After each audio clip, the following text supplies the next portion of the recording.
Well, good morning, Dana. I'm not a delegate. I really do not know. Nobody can really predict what's going to be the outcome of our nomination process. So I know there's a number of movements afoot.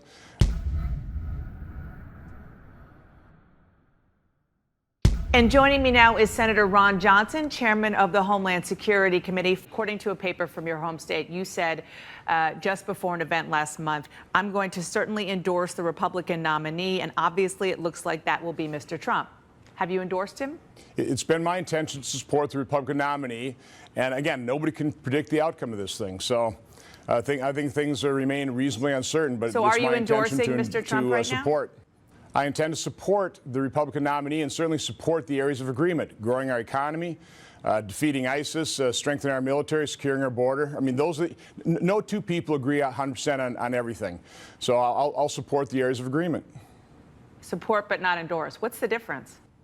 Well, to me, endorsement is a big embrace. It basically shows that, I pretty well agree with an individual on almost everything. Now, that's not going to necessarily be the case with our nominee. So I'll certainly be an independent voice where I disagree with a particular nominee.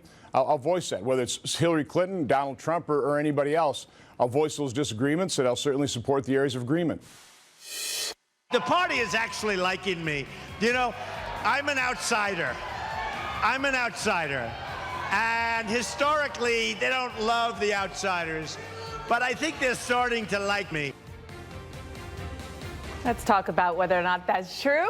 Here with me now, our all-star panel, former Ohio State Senator Nina Turner, a Bernie Sanders supporter, Jeffrey Lord, CNN Republican commentator and Trump supporter, Congressman Javier Becerra, chairman of the House Democratic Caucus and a Hillary Clinton supporter, and Anna Navarro, CNN commentator, who is not a Donald Trump supporter, but a Republican. Anna? Yes, ma'am. When are Republicans going to come around and start supporting Donald Trump? Is it going to happen? Well, look, I think some definitely are. I would tell you there's three factions. There's people who actually genuinely like Donald Trump, like Jeffrey Lord. There's those who have fallen in line, who think out of party loyalty to defend and protect the down ballot candidates, they have got to support him. And you see different levels of support. I mean, he's pretty toxic, so some of them are, embracing him. Some are air kissing him. Some are just keeping him as far away as they can. And I think the third faction is the one that I'm in, which is no way, no hell, no chance will we ever support Donald Trump. I was just at the Romney retreat last weekend, and I can tell you all three factions were there. And it felt like a Thanksgiving dinner with the most dysfunctional of families. And Jeffrey Lord, part of the dysfunction, or at least the dysfunctional wing, if you're Donald Trump, is going to come to the convention and their delegates, and they're not happy with Donald Trump. Listen to what one delegate said who was helping organize the Stop Trump movement at the convention. I am working daily on getting the votes, and I have a very good group of Rules Committee members. In fact, two called me right before this, and they have signed on.